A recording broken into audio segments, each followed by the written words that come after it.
નમસ્કાર દર્શક મિત્રો, હોટ ટોપિકમાં આપ સૌનું સ્વાગત છે. આપની સાથે હું છું શિવમ.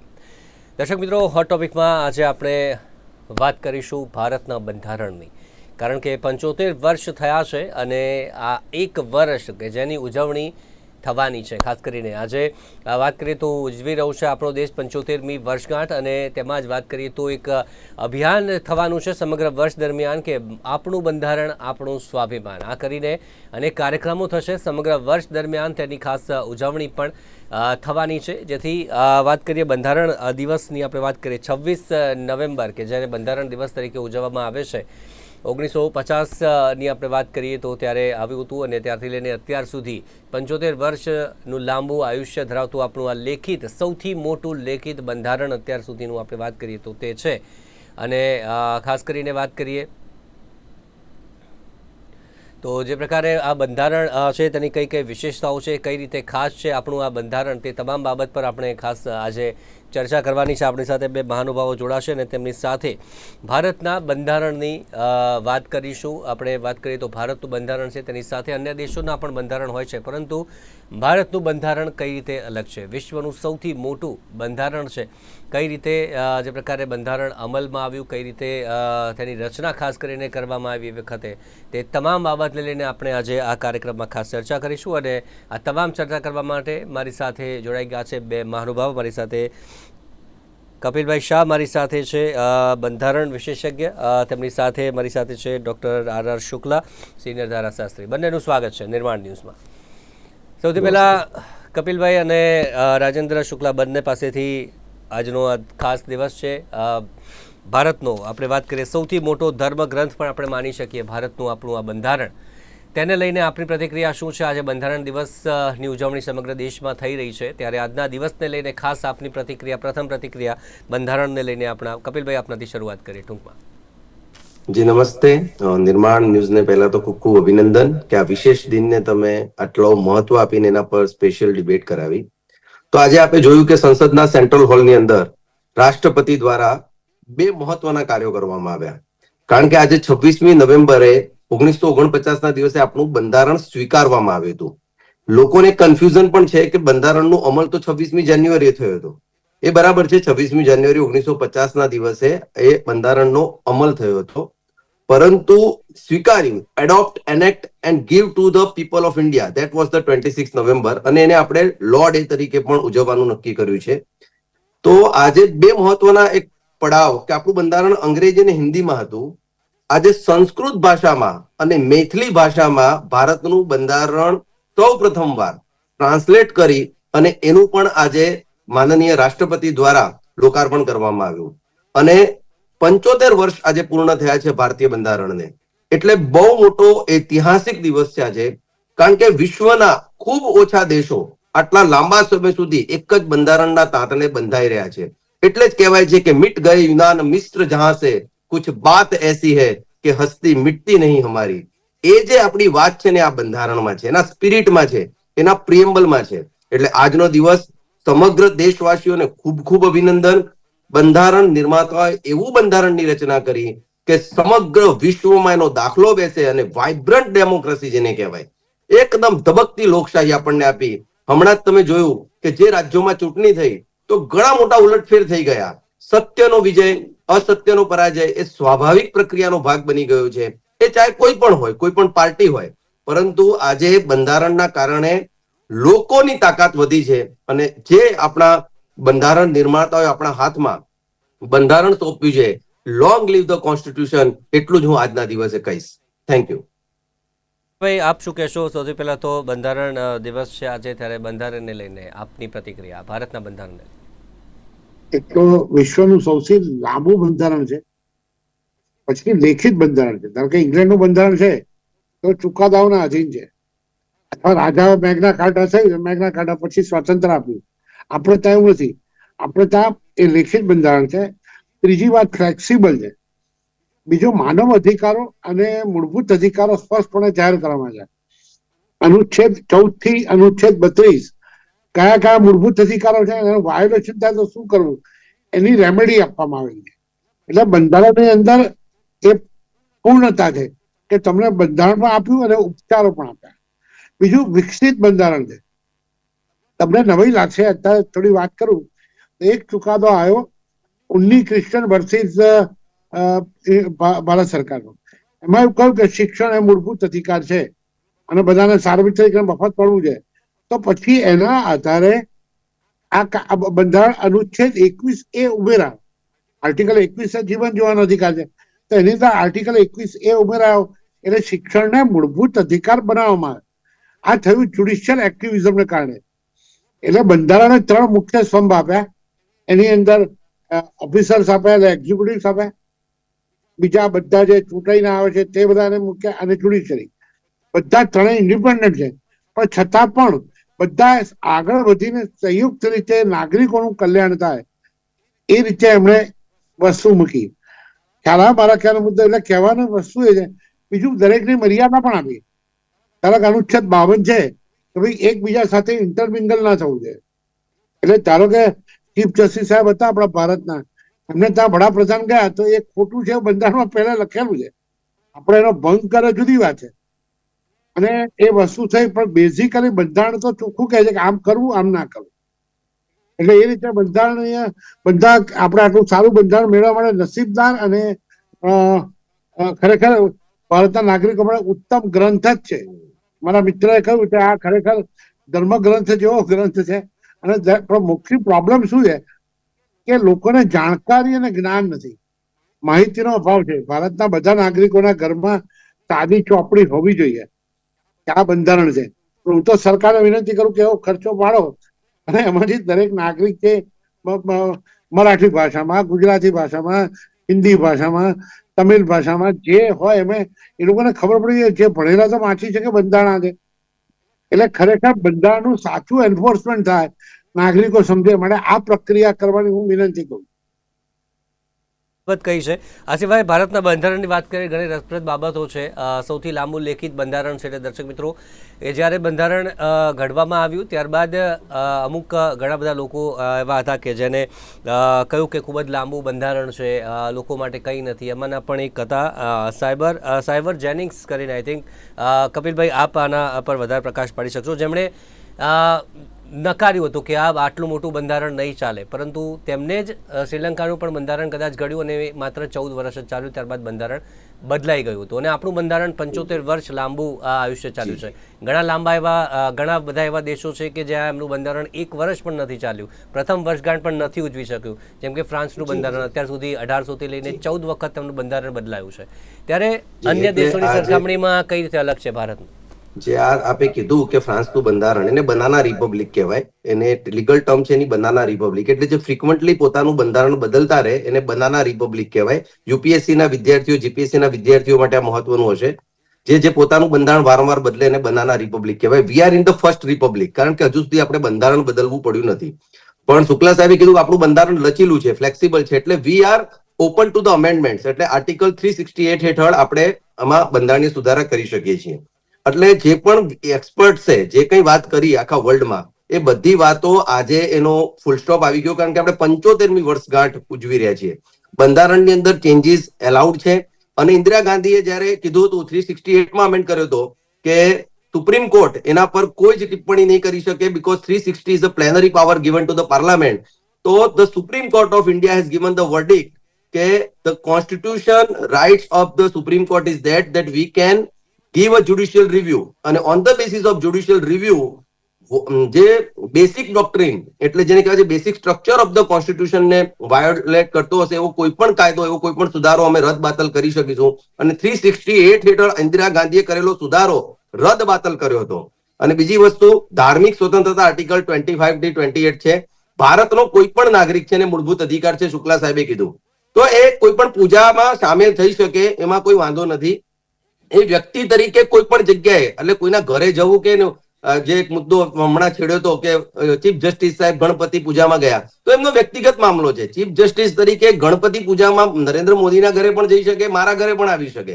તો એને બંધારણ ક્યાંય મારી દ્રષ્ટિએ રોકતું નથી. અનુચ્છેદ 52 ચોખ્ખી ના પાડે છે કે અધિકારી અને જે સંભાવ્ય તંત્રના માણસો છે ભેગા ના થવા જોઈએ. જ્યુડિશિયરી તમે જોઈ લો. અને બીજું કે આટલી પબ્લિસિટી ના કરવાની હોય. ધારો કે ગયા હતા તો ફોટા પાડીને that is a different thing. Yes sir, yes ના sir, ના એટલે exactly. જવાય જ નહીં. સર, Publicity એમની is a વાત એક different મિનિટ point. એક મિનિટ એમની વાત ના સાંભળી જવાય. લઈએ જી એક મિનિટ જી જો કપિલભાઈ. પબ્લિસિટી કોઈ વ્યક્તિએ શેની કરવી કે ન કરવી એ મીડિયાને આધીન છે, એ બેસિકલી લોકોને આધીન જવાય છે. નહીં. અનુચ્છેદ પરંતુ 52 તમે જોઈ અચ્છા લો. તો એક મિનિટ કોઈ ધાર્મિક કાર્યક્રમમાં ભાગ લેવો, કોઈ પણ ધાર્મિક કાર્યક્રમમાં ભાગ જવાય લેવો નહીં. નહીં, ના ધાર્મિક જવાય. તો પછી કેમ આ જ્યુડિશિયરી એનું કોગ્નિઝન્સ ના લીધું? કેમ એના વિરુદ્ધ કોઈ કાર્યવાહી નહીં કરી? હવે ચીફ જસ્ટિસ છે તો ક્યાંથી કાર્યવાહી કરે? આપણે ના તો તો એનો એવું તો ચાલે પછી છે. કાયદો સમાન ના થયો, તો આપણે ખોટી વાત કરી. ના, ના, ચીફ જસ્ટિસ તો વડાપ્રધાન સામે હું બી એક્શન તમને લઈ શકાય. અત્યારે મેં નવી ચોપડી લખી છે જસ્ટિસ એન્ડ ડિસિપ્લિન પ્રોસિડિંગ્સ. એમાં તમને આવા 100 કિસ્સા બતાવું કે જેમાં જ્યુડિશિયરી ભૂલ કરી ચલાવી દીધું હોય. નહીં એ બરાબર છે, એ હું કહું છું, પણ કોઈને નેપોટિઝમ ચાલે ધાર્મિક છે, સ્વતંત્રતા છે. રેસિઝમ ચાલે છે. આર્ટિકલ 25 to 28 માં કોઈ પણ વ્યક્તિએ પોતાના ધર્મના પોતાની પૂજા પાઠ, અત્યાર સુધી ઇફતાર પાર્ટીઓ થાય છે, એની અંદર ગુનેગાર બધા છે લોકો એટલે ના જતા હતા. જવાય. એ પણ ખોટું હતું. એ પણ ખોટું જ હતું. તો એ જ કહું છું કે જ્યારે it is a president now, it is એમણે અ ખોટું પ્રેસિડેન્ટ કર્યું એટલે નાઉ. આપણે ખોટું કરવું. ઇફતાર પાર્ટીમાં ખોટું કર્યું એટલે હમણાં ખોટું કરવું એમ નહીં, તમારું ખોટું કહેવું? નથી, પૂજામાં ના, જવું એ ક્યાં ખોટું ખોટું જ છે? છે. આ લોકોએ ચોખ્ખું કીધું છે. અનુચ્છેદ કોન્સ્ટિટ્યુશનમાં એવું ક્યાંય 52 લખેલું પણ- નથી. હા જી એ મુદ્દો આપણે અત્યારે બંધારણની પણ મુદ્દો પડતો જી મૂકો. ચલો જી એ મુદ્દો પડતો મૂકો. બીજો મુદ્દો અચ્છા, હું ચાલો. આપને બીજી વાત કરું છું કે જ્યારે બંધારણની અંદર આર્ટિકલ 368 નો અમેન્ડમેન્ટ હતો, તો the honourable supreme court has said that કે the powers of judicial review is always with the Supreme Court and the doctrine of basic structure will prevail over the Article 368 as well as the law enacted by the Parliament. So whatever the Parliament enact the law, the basic structure doctrine is there. મૂળભૂત ઢાંચો બંધારણનો Keshavananda Bharati versus state of કેરલામાં કીધું છે. And what is the basic structure of the Indian Constitution? That will be decided by the Supreme Court of the India and the Honorable High Court of the India by case. It is not given particularly. તો આજે 368 નો સુધારો થયો, એને પણ શુક્લા સાહેબને તો વધારે ખ્યાલ હશે મારા કરતા. તો એ વખતે એ નલ એન્ડ વોઇડ કરવામાં આવ્યો હતો કે આ સુધારો છે એ રદ બાતલ કરવામાં આવે છે. તો આ બંધારણની તાકાત છે કે સુપ્રીમ કોર્ટને as a custodian of the Indian constitution, ભારતીય બંધારણની જે તાકાત છે એ એના અર્થઘટનની અંદર છે. બીકોઝ એક જ બંધારણનું, હું તમને એક વાત કરું સાહેબ, તમને આશ્ચર્ય લાગશે કે આપણા બંધારણની અંદર એક વસ્તુ ક્યાંય નથી લખેલી, પરંતુ આગે સે ચલી આતી હૈ. ભારતનો વડાપ્રધાન કોણ બનશે એ બંધારણમાં ક્યાંય નથી લખેલું. It is nowhere mention, but it is a precedent that the party has a majority in the Lok Sabha, the leader of that party will become the prime minister. There is nowhere written. Yes, powers of the prime minister is written. The prime minister headed by the council of minister headed by the prime minister will add an advice to the president of India. That is written. But who will be the prime minister? It is not written. It is a precedent. So precedent became law. Like in Britain constitution, રાણી જે કે એ ઘણીવાર આદેશ બની જતા હોય છે અને બંધારણનો ભાગ બની જાય છે. So it is a precedent. Otherwise in the constitution of India, ભારતીય બંધારણની કોઈ પણ કલમમાં લખ્યું નથી કે કોણ ભારત દેશનો વડાપ્રધાન બનશે. ક્યાંય નથી લખ્યું. પીપલ્સ રિપ્રેઝેન્ટેશન એક્ટ અંડર આ વાત છે કે ભાઈ જે વ્યક્તિ લોકસભાની અંદર બહુમતી લાવશે એનો નેતા જે નક્કી કરવામાં આવશે એ વડાપ્રધાન બનશે. તો આ કેટલી મોટી આપણા બંધારણની ક્વોલિટી છે, એની ગુણવત્તા છે કે તો પણ આપણા દેશની અંદર બંધારણ સુચારુ રૂપે ચાલી રહ્યું છે. જી રાજેન્દ્ર સર, જે સુધારા વધારાની ખાસ વાત કરીએ તો અત્યાર સુધી 100 કરતા વધારે આઈ થિંક જેટલા સુધારા થયા છે. અત્યારે જે વાત કરીએ એના સિવાય આપ કંઈક એડ કરવા માંગો? છેલ્લે જીએસટી નો સુધારો થયો, ત્યારબાદ હજુ એક સુધારો થવા અત્યારે આપણે જી આવું આપની પાસે રાજેન્દ્ર સર પાસે આપની પાસે આવું આમ પછી. જી રાજેન્દ્ર સર, સુધારાને લઈને ખાસ આપની પ્રતિક્રિયા, જેટલા સુધારા કરવામાં આવ્યા છે કયા સુધારા મોટા ભાગે કર્યા છે બંધારણમાં? દરેક સુધારા હકારાત્મક ઓબ્જેક્ટિવ હોવા જોઈએ અને નાગરિક લક્ષી હોવા જોઈએ. તકલીફ શું છે કે ઘેટાશાહી ચાલે, જે વધારે મત લઈ આવ્યો કે જે વધારે લઈ આવ્યો, કોઈ ધર્મના નામે લઈ આવ્યા, કોઈ સુધારાના નામે લઈ આવ્યા, કોઈ વિકાસના નામે લઈ આવ્યા. એટલે જ્યારે મેજોરિટી હોય છે, ઇવન મિસિસ ગાંધીની મેજોરિટી હતી, એમનું મર્ડર એમ થઈ ગયું, પછી આ લોકોની રાજીવ ગાંધીની મેજોરિટી થાય, એના ઘણા બધા ખોટા કામ થાય છે. એટલે જ્યારે ઓવરવેલ્મિંગ મેજોરિટી હોય, 2/3 વધારે બહુમતી હોય, એટલે પછી એ લોકો એમ જ સમજે કે અમે ટેટર છે, ભલે 5 વર્ષ પછી ફેંકાઈ જાય. પણ એ તકલીફ હંમેશા ઇમરજન્સી વખતે રહી છે. ઇમરજન્સી સૌથી મોટો કુઠરાઘાત હતો ભારતના બંધારણ પર. ઇમરજન્સી એ સૌથી મોટો કુવાડી આપણે કયા કુવાડીનો ઘા થતો એવો હતો. પણ તે છતાં પણ મારું કહેવાનું મુદ્દું છે કે એના પછી બંધારણ તો સર્વાઈવ થયું છે. એ ઇમરજન્સી પછી પણ સર્વાઈવ થયું છે. મિલકતનો અધિકાર જતો રહ્યો. એટલે ઘણા બધા સુધારા એવા થયા છે કે જે મેજોરિટી હોય જેની પાસે એવું સમજે કે અમે રાજા છીએ, ભલે 5 વર્ષના રાજા હોય. એટલે એ જે પ્રવૃત્તિ છે એ બંધારણને નુકસાન કરે છે અને એને કરેક્ટ કરવાનું કામ સુપ્રીમ કોર્ટ કરે. સુપ્રીમ કોર્ટ જયારે પણ આવા સુધારા વધારા થાય તો એ સુધારા વધારાને કેવી રીતે કંટ્રોલ કરે. ધારો કે ઇમરજન્સી હતા તો ઇમરજન્સી પછી ઘણા બધા સુધારા થાય કે જેની અંદર આવી રીતે નાગરિકોના મૂળભૂત અધિકારો, સમાનતાનો અધિકાર, વાણી સ્વાતંત્ર્યનો અધિકાર આર્ટિકલ 19 ના છીનવી શકાય, આર્ટિકલ 21 ગમે તેની ધરપકડ કરીને જીવન જીવવાનો અધિકાર ના છીનવી શકાય. એ બધું સુપ્રીમ કોર્ટે આપ્યું, બંધારણે સ્વીકાર્યું. એટલે ફરી વાર આવી ઇમરજન્સી ના આવી શકે. આપ સમજ્યા મારી વાત ને? આ બહુ મોટો મુદ્દો છે. બહુ કામ લાગે. એક ચેન્જ શુક્લા સાહેબ કર્યો કે ઇન્દિરા ગાંધીજી આર્ટિકલ 352 નું રોંગ ઇન્ટરપ્રિટેશન કર્યું. At that time emergency, national emergency જે છે it was based on the internal disturbances, આંતરિક ખળભળાટ. એટલે ઇન્ટરનલ ડિસ્ટર્બન્સીસ ને તમે ડિફાઇન ના કરી શકો. એટલે સુપ્રીમ કોર્ટે કીધું કે આ શબ્દ બદલવો પડશે. એટલે ત્યારબાદ ઇન્ટરનલ ડિસ્ટર્બન્સની જગ્યાએ હવે આર્ટિકલ 352 માં જો ભારત દેશની અંદર તમારે કટોકટી લાગુ કરવી હોય તો આર્મ રેબેલિયન એટલે કે સશસ્ત્ર બળવો થવો જોઈએ તો જ તમે ઇમરજન્સી દેશમાં લાગુ કરી શકો. આંતરિક ખળભળાટ શબ્દ જે છે એની ડેફિનેશન કરી શકાતી નથી. એટલે એ શબ્દ પણ 44માં બંધારણીય સુધારા દ્વારા ચેન્જ કરવામાં આવ્યો. પણ કાઢો અને આ બધા અધિકારો જે છે મૂળભૂત અધિકારો, આર્ટિકલ 21, 19, સમાનતાનો અધિકાર, જીવન જીવવાનો અધિકાર, એ બધા સર્વાઈવ કાયમી સેફગાર્ડ થાય એ પણ સુપ્રીમે કીધું. Yes, exactly. And they have extended the definition of Article 21 as well as Article 19. Ne freedom of speech and expression is extended of freedom of press as well as commercial advertisement and all, you know. વાત કરીએ તો જે દેશોમાં લેખિત બંધારણ, લેખિત અને અલેખિત જે બે આપણે ભાગ કરીએ બંધારણના, લેખિત બંધારણ તેનું આયુષ્ય આપણે વાત કરીએ તો માનવામાં આવતું હોય છે 17 કે 18 વર્ષ જેટલું માનવામાં આવતું હોય છે. પરંતુ જો લાંબુ ચલાવવું છે, 50 વર્ષ કરતાં પણ લાંબુ જે ચલાવવું છે, ભારતનું 75 વર્ષ જેટલું લાંબુ અત્યારે ચાલ્યું છે, કયા કયા ખાસ મુદ્દા તેમાં હોવા જોઈએ, કઈ કઈ ખાસ શરતો એ માંગતું હોય છે કે આટલું લાંબુ ચાલી શકે? See, under Article 1 of the Indian Constitution says that India, that is Bharat, shall be union of states. So, under the definition of Article 1, we are federal. But actually, we have the unitary characters in the nation. એટલે આપણે સંવાય તંત્ર છીએ, પરંતુ આપણા અંદર કેન્દ્રીય લક્ષણો છે. એટલે આપણા દેશનું બંધારણ છે એ આટલા બધા રાજ્યો, 30 રાજ્યો, અને રાજ્યોનું બંધારણ અલગથી નથી. જેમ યુએસ નું કોન્સ્ટિટ્યુશન છે ત્યાં 2 કોન્સ્ટિટ્યુશન છે, કારણ કે ત્યાં ડ્યુઅલ સિટીઝનશીપ છે અને રિયલ ફેડરલ છે. તો ત્યાં રાજ્યોનું બંધારણ અલગ છે, દેશનું બંધારણ અલગ છે.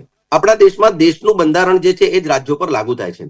પરંતુ દેશનું બંધારણ એટલું બેલેન્સ બનાવેલું છે કે રાજ્યોને પોતાના હકો, ઇન્ટરઝોનલ કાઉન્સિલ છે, ત્યારબાદ રાજ્યો ઇન્ટરસ્ટેટ રિલેશન એટલે રાજ્ય રાજ્ય વચ્ચેના સંબંધો, અને ઘણા એવા બંધારણીય સુધારા છે કે જેમાં half of the state conference લેવી પડે. દાખલા તરીકે હમણાં જીએસટી નો સુધારો થયો 121, તો એની અંદર જો 16 થી વધારે રાજ્યોએ પોતાની કન્સેન્ટ ના આપે તો જીએસટી નો કાયદો અમલ થઈ શકે એવું નહોતું.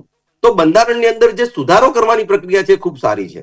બીજી વસ્તુ છે કે રાજ્યોને કેટલાક અધિકાર આપે છે under the schedule 7 of the Indian constitution, જેમાં 3 લિસ્ટ છે, સ્ટેટ લિસ્ટ, યુનિયન લિસ્ટ અને કોન્કરન્ટ લિસ્ટ. તો સ્ટેટ લિસ્ટ એટલે રાજ્ય યાદી, તો એમાં લગભગ 66 વિષયો છે. આ 66 વિષયો પર રાજ્યોને અબાધિત અધિકાર રહેશે કે એના પર કાયદો રાજ્યની વિધાનસભા બનાવી શકશે. જેમ કે પોલીસિંગ છે, પ્રાઇમરી એજ્યુકેશન છે, સફાઈ છે, આવા ઘણા બધા મુદ્દાઓ છે, ફાયર છે. તો આ બધા વિષયો રાજ્યોને આપે છે જેમાં કેન્દ્રનું કોઈ ઇન્ટરફિયરન્સ છે નહીં. જે કેન્દ્ર પાસે વિષય છે, ડિફેન્સ છે, ફોરેન અફેર્સ છે, એમાં રાજ્યોનું ઇન્ટરફિયરન્સ નથી. એટલે બંધારણ બહુ ક્લિયર હોવાના કારણે એમાં એમ્બિગ્યુટી નથી થતી. બીજી વસ્તુ ઘણીવાર એવું કહેવાય છે કે બંધારણ લેન્ધી છે. લેન્ધી નથી. આપણા દેશની અંદર એક જ બંધારણ છે. જો રાજ્યનું બંધારણ અલગ હોય તો દેશના બંધારણમાં 10-12 આર્ટિકલ રાખીને એવું કહેવામાં આવે કે બાકી બધા નિર્ણયો રાજ્યો લઈ શકશે, તો બંધારણ ટૂંકું થઈ જાય. પરંતુ સરદાર વલ્લભભાઈ પટેલની ભૂમિકા હતી એમાં કે આટલા બધા રજવાડાઓને ભેગા કર્યા અને ભેગા કરીને એક દેશ બનાવ્યો. અને જો તમે રાજ્યોને અલગ બંધારણ આપો તો રાજ્ય પાસે બીજી સત્તા પણ આવે છે. The state can secede from the nation. એટલે રાજ્ય છે એ કેન્દ્રમાંથી અલગ થઈ અને નવો દેશ બનાવી શકે. લાઈક યુએસએમાં 50 રાજ્યો છે, એમાંથી કોઈ રાજ્ય અલગ થઈને દેશ થવા માંગે તો થઈ શકે યુનાઇટેડ સ્ટેટ્સ થી, જે ઇન્ડિયામાં પોસિબલ નથી. Because India is a Bharat ખંડિત રાજ્યોનો અખંડિત દેશ છે એવું કહેવાય છે. એટલે કે ભારતમાં રાજ્યોના ટુકડા થઈ શકે, તમે બિહારમાંથી ઝારખંડ બનાવી શકો, ઉત્તર પ્રદેશમાંથી ઉત્તરાખંડ બનાવી શકો, પરંતુ ભારત જે છે એ અખંડ છે અને એમાંથી તમે કોઈ ભાગ ન કરી. Article 3 is there. તો એના માટે આપણા દેશનું બંધારણ એ પ્રમાણે ક્વોલિટી વાળું છે, ગુણવત્તા વાળું છે, જેના કારણે 75 વર્ષ સુધી આપણને એમાં કોઈ સમસ્યા નથી થઈ. અને સૌથી મહત્વની વાત છે, અહીંયા કોઈ પણ પોલિટિકલ ઇન્ફ્લુઅન્સ જે છે એ બંધારણ ઉપર આવતી નથી, કારણ કે the custodian of the constitution એ સુપ્રીમ કોર્ટ અને honourable the prime minister of president of India છે. તો આપણા બંધારણના જે કસ્ટોડિયન છે એ પણ બહુ સ્ટ્રોંગ છે. અને કેશવાનંદ ભારતી, ત્યારબાદ તમે જોશો કે સ્પેસિફિકલી જે 11 બેન્ચની જજે આ ડિસિઝન આપ્યું, ત્યારબાદ એક બહુ મોટું મિની કોન્સ્ટિટ્યુશન કહેવાય છે, 42મો બંધારણીય સુધારો આવ્યો. તો આવા સુધારાઓને આપણા બંધારણમાં સ્થાન છે, જેના કારણે આપણું બંધારણ લોંગ લીવ રહેવાનું છે એવું મને લાગે છે. ટૂંકમાં જવાબ, હવે જે અત્યારે આપણે વાત કરીએ ચૂંટણી હોય કે કંઈ પણ હોય ત્યારે સંવિધાન ખતરે મેં હે, આ એક શબ્દ લોકોની સમજ ગુંજી ઉઠતો હોય છે, એ લોકોને શું કહેશો આપ ખાસ? એ પોલિટિકલ સ્ટન્ટ છે.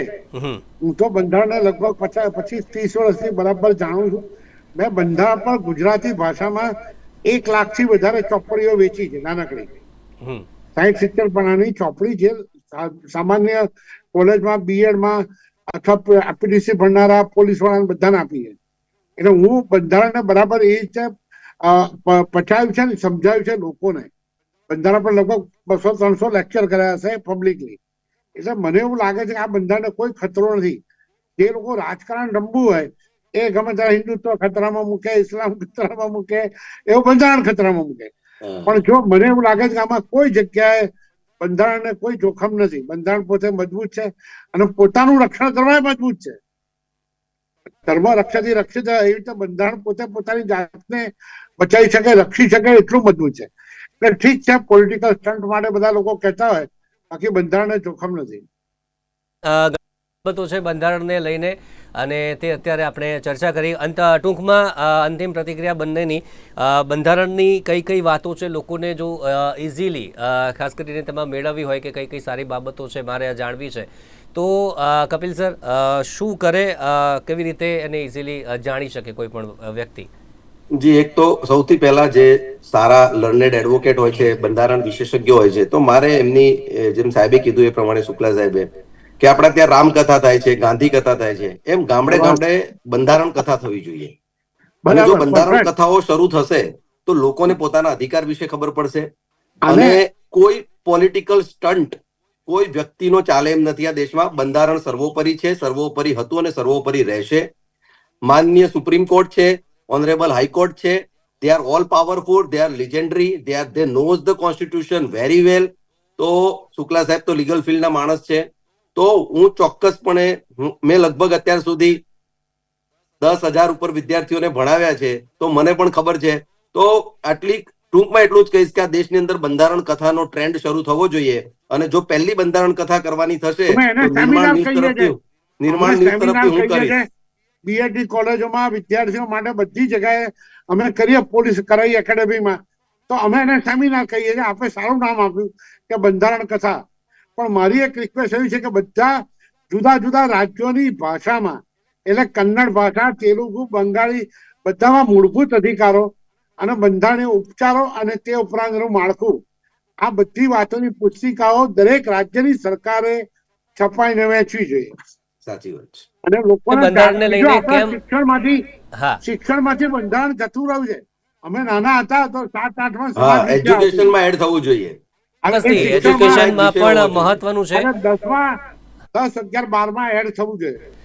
એટલે જ આ ટોપિક અત્યારે આપણે લીધો છે, આ મુદ્દો લીધો છે, એ જ બાબત હતી કે લોકો એટલું જાણે, જે પણ આપણા દર્શક મિત્રો જોઈ રહ્યા છે તેમને જે નથી ખબર તો એમાંથી જાણે, અને કઈ કઈ બાબતો છે જે ખાસ કરીને આર સાહેબે પહેલાં પણ કહ્યું કે લોકોને એટલી જાણકારી નથી, કેવી રીતે મેળવી શકે, કેવી રીતે આપણા જે આપણું બંધારણ છે તેને જાણી શકે. ઘણી બધી બાબતો છે ચર્ચા કરવા લાયક, પરંતુ સમયનો અભાવ છે એટલે રોકવું પડે છે આ ચર્ચાને. પરંતુ 75 વર્ષ પૂર્ણ થયા છે ત્યારે આ બંનેને પણ શુભકામના. ભારતના બંધારણને 75 વર્ષ પૂરા થાય છે ત્યારે, અને આપ અમારી સાથે જોડાયા, આ માહિતી શેર કરી તે બદલ ખૂબ ખૂબ આભાર. અમારી સાથે જોડાયા તે બદલ થેન્ક યુ વેરી મચ.